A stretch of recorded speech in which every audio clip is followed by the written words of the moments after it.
So I just finished watching Making Christmas by Pentatonix, and I was actually blown away. I was not expecting it to be what it was, and musically it was phenomenal. Like just the intricacies of it, the production of it, the individuality of it. It was just, I've heard a lot of Pentatonix music, and it was just different than I expected in a good way. I really genuinely enjoyed it. So I love when they do the behind the scenes. I personally love behind the scenes just in general. I do a lot of behind the scenes in my own music, but it's really because I just love seeing it. So I just like making it as well. So let's get right into this. If you're new here, welcome. I appreciate you checking out the channel. My name is Jacob Restituto. I'm a musician from Northport, New York. And if you're coming back, thanks for coming back. Pentatonix. Let's see what we got. Wait, I think the behind the scenes is actually longer than the original video of the song. Come on, did Ben shoot this? I love that, the fan. It's a serious diffuser light. Ready to get last look? It is more like a...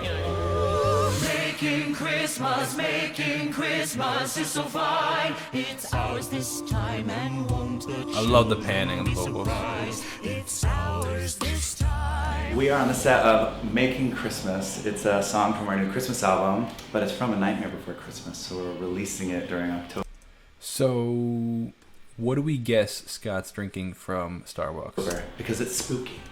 This is collectively our favorite song off of the new Christmas album, and it's the most unique Christmas song I've ever heard. It's a combination of two of the best holidays ever, Halloween and Christmas. It's very along the lines of Nightmare Before Christmas, where it's two completely opposite worlds. And so we have our spooky Halloween vibe, and then we have our very buttoned up, polished Christmas vibe.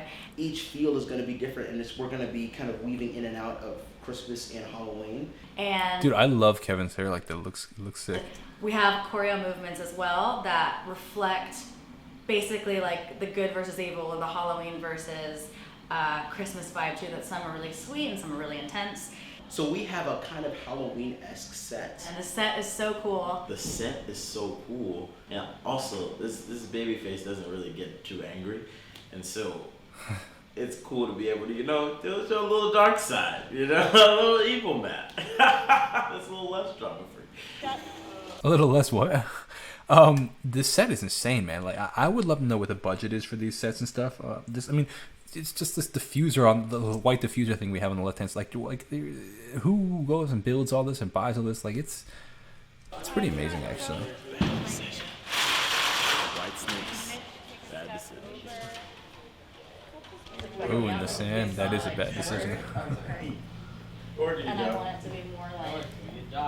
So for this arrangement, we wanted to take what was special about the Nightmare Before Christmas version, but we sped it up a little bit, So and then we cool. added melodies to like spoken parts. It was really, really fun working on the arrangement, but it was such a challenge because if you listen to Making Christmas in the film, it is a bunch of very charactery voices. It's Nightmare Before Christmas, but we kind of vibed off like more of our spooky arrangements, like Aha or God Rest, You Merry Gentlemen, or something like that, to kind of still give it that really that intensity, but not make it It's crazy. The cameras they use are insane.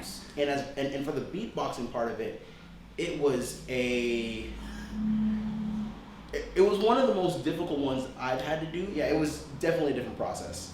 Usually, I mean, if you listen to it, when I heard it, I couldn't believe the rhythm that he was going to. It was like, it was insane. knowing exactly what I want to do, but this time I said I have no idea what I'm going to do.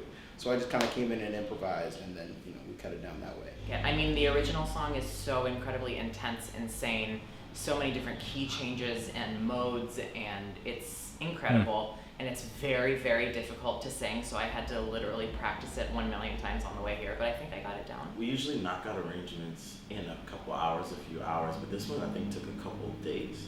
It's so intricate, like the music nerd, like the Berkeley music nerd in me is freaking out every time I hear it because the time changes so much, and like there's so many parts are going on. Yeah, so that's interesting what he just said, the music nerd in me.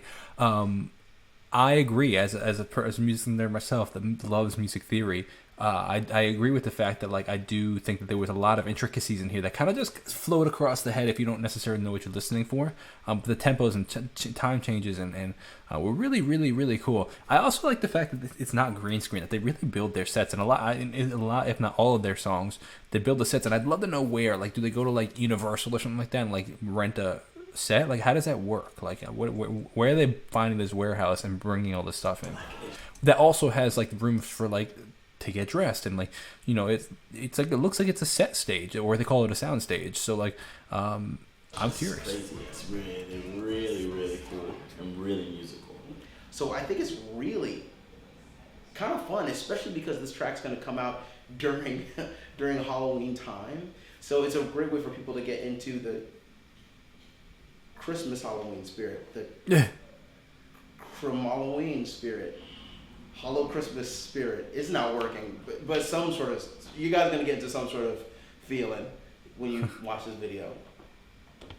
This is the MVP. This is Craig, because he does all the moves early. It's out of the corner of your eye, and he was like, and I was like, Oh, that's crazy. and like this. You're the MVP. It's a That's cool. So in case they forget it, he doesn't. That's crazy. Rap. It's a rap. Oh my God! It's a rap! It's a rap, Scott! That's a rap.